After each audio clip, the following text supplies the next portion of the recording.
What's up, everybody? This is Karak with ACG, and as always, it's my continuing mission to bring you reviews that aren't 2 minutes long or filled with sponsored bullcrap. And today's title is Hellblade, a game with sword-fighting vision quest, mental illness, and long-lost lovers. So pretty much it's every Claude Van Damme movie smashed into one. But add in amazing cinematics, a story that channels Captain Jack Sparrow in Viking shaman form, and you have either an incredibly cool LSD trip or a game made by Ninja Theory. Let's see how it did, shall we? As always, if you like the video, maybe subscribe.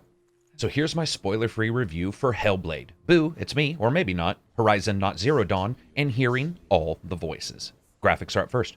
Whether you're on the PC or the PS4, the fact is, at almost all times, Hellblade looks absolutely fantastic, and that can even be when you're stranger danger close in the normal third-person mode as you're trekking through various real, maybe not so real lands in your journey through Crazy Land. The game just looks fantastic with an attention to detail to not only the atmospheric way in which the levels are going to be presented, as this isn't really an open world title, it is linear levels, but also in the way the game's puzzles and just the overall presentation is done. From the Alice in Wonderland mirrors that show you one thing looking one way and something completely different the other, to the floating runes that encapsulate the world as you explore and try to puzzle your way through it.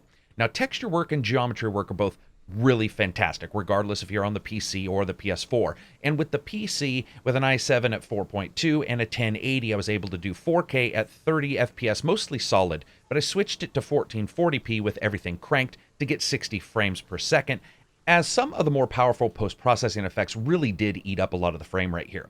Sadly, though, Hellblade cannot escape its own demons. First, the pop-in in some places is atrocious, like Senua's forgetting that grass should be there, and her mind catches up and is like, oh yeah, right. Now, it happens a great deal of the time, and in many of the areas, and while much of that can be forgiven, as I gotta admit, the levels are incredibly detailed, utilizing really excellent pathing, verticality, and just overall design, it's still noticed.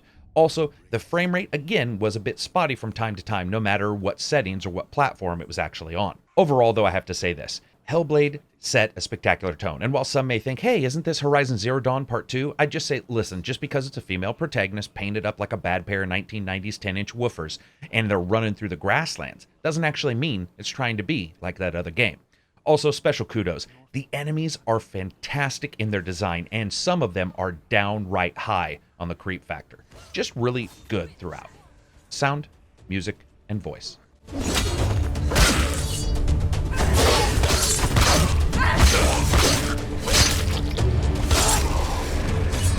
Don't let them surround you. Don't let them get up.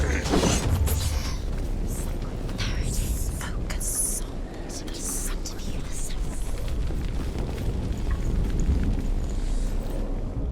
And of course, in the audio category, let's do music first. Now, this I felt was just okay. I mean, we have to understand it is ambient affairs with far more of a horror vibe than, say, an action-packed rompus across a prehistoric dinosaur land. This isn't that. It's a dark and deep tale about going absolutely friggin' insane, and the music's somber tones were incredibly well done for this, and I love their instrument choice.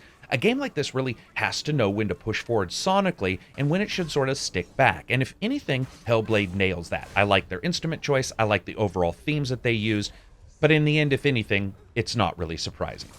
Voice. You know, this is actually phenomenal, and damn straight it actually probably should be. The fact is, the game hinges on its voices, and if they weren't performed absolutely perfectly, this would be akin to a female version of the Joker with a sword she bought from one of those cigar shops. Instead, it's absolutely a descent into the darkness of people's beings, and everyone you hear from or meet is fantastic, from those you meet right up front, like the shaman, possibly friend, maybe not a friend, who morphs into view at a moment's notice, to later characters and even the spiritual guides you're going to meet along the way. The fact that it's not so overstated is also welcome, and while Senua has one hell of a journey throughout, at times it can also be a little bit talkative. In the end, I think it's trying to do that, and I think it nails it really, really well. Good performances there. Sound. So this is spectacular, utilizing binaural sound, which we've only seen in less than a handful of games. The use of atmospherics combined with puzzle work is incredible, and I admit it is, once again, probably the best example of just going batshit crazy. The fact is, though, binaural sound is where it's at when you have headphones on, and I suggest you use them for the game, as the audio presentation is noticeably improved with headphones versus speakers. It's just really fantastic work throughout, from the thick wooden crack of a shield bash attack to the whistle of a ghostly bird dude as he tries to falcon punch you into oblivion. Also, man, thunder hasn't sounded this good since Hulk Hogan body slammed Rocky in that movie Mr. T pretended to lose a fight in. Very good sound. Gameplay. Basically, you play as Whoopi Goldberg from the movie Ghost, but outfitted with a sword, and actually, you're a Viking. Your name is Senua, and you're a Celtic warrior who decides to wave a big middle finger to the gods and trek into her version of hell to save the soul of a comrade, all the while surrounded by the voices of the dead, because supposedly she can see the underworld and hear spirits as well. Or at least, maybe, but we'll get to that in a second. Now, I won't go into the story too much here. There's a lot that could be spoiled. But the fact is, without a shadow of a doubt, this is one of the thickest and densest storytelling games involving swords we've seen in a long time. Needless to say, it's pretty crazy, and throughout it all, you are doing a couple of things. Killing dudes, listening to people, or solving puzzles so that you can then kill more dudes and listen to more people. Now, when it comes to the combat, I'm not going to lie, it's very basic, with mostly just normal attacks, some perfect parry systems, a nice little dodge roll that comes in handy the first time you face off against a dude with a mace that looks like someone took a telephone pole and tied a wrecking ball to it.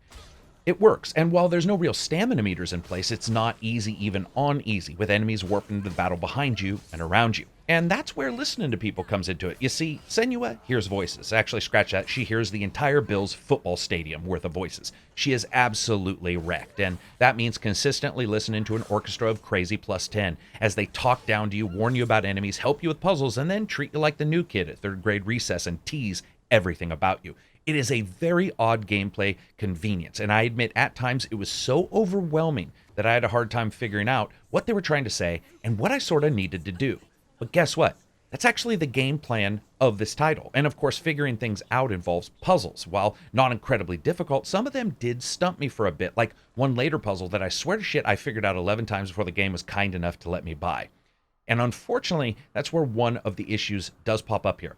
The puzzles, while every one of them was enjoyable, had very odd stipulations a couple of times, and I found myself floundering for an answer, not because the game wasn't giving me hints, or in fact because I wasn't in the right place, or in the fact that people weren't screaming at me that I should look this way or look that way, but because I wasn't 1.2 inches to the right like the game expected, or staring just to the north of the tip of a rock and not at the crack about 1/4 of an inch below it. To be honest, it was infuriating more than once. And if there's anything I'm actually pleasantly surprised by, it's the length of the game, especially in a title like this. You know, of course, we could have an RTS with 200 hours of gameplay, but again, that's a different style of title. This is heavy on the cinematics and on the voices and on the storytelling. And it's 6 to 8 hours, and probably you're not going to see yourselves finding all the runes that are in the levels, which tell you stories about the world and its gods as you travel. And I dig that, and while I wasn't searching high and low, it was nice to know that some mystery remained, and at $29.99, that's actually a better length for the price than we've seen with some other games I reviewed recently. And of course, that brings us to fun factor. This game isn't fun in the expected sense. What it is an adventure-light title, one thickly delivering in graphics and story, but somewhat in overall combat and gameplay, and using narrative far more so than, say, body count to indicate success. Personally, I did have fun, I'm not going to lie. There was more than once, though, that I or the two people I was playing with wanted to scream at the game to shut up just for 1 second. But that's the juice, and the games need to squeeze you that way to get the payoff really does end up furthering the mystery of what's going on throughout the entire title. I guess I don't really see anyone leaving Hellblade laughing like a madman. That'd be a little bit like seeing some crazy dude cackling at the end of Faces of Death and getting some more popcorn. But like a snake, it sort of curls you up, and if you let it, it can swallow you whole. And for that, it's damned unique in its experience. So as you guys know, I rate games on a buy, wait for sale, rent, or never touch it again rating scale. On the PC, rent is changed to a deep, deep sale. You know what, basically, if this game was an emoji, it'd just be some dude shrugging, because it really is only for certain folks, me being one of them. So I say it's a buy. I like this kind of thing. I like unique bits, and that doesn't make me or the game special. It just means I dig this sort of thing, and they do it well. If you want loads of combat, this is absolutely not your game, but if you're okay with some combat, some puzzle work, and highly defined and most of the time downright disturbing atmosphere overall, this title might actually be for you. So as always, if you like the video, give it a thumbs up, maybe check out Twitter or Patreon. If you dislike the video, give it a thumbs down. Peace out and enjoy the rest of your week.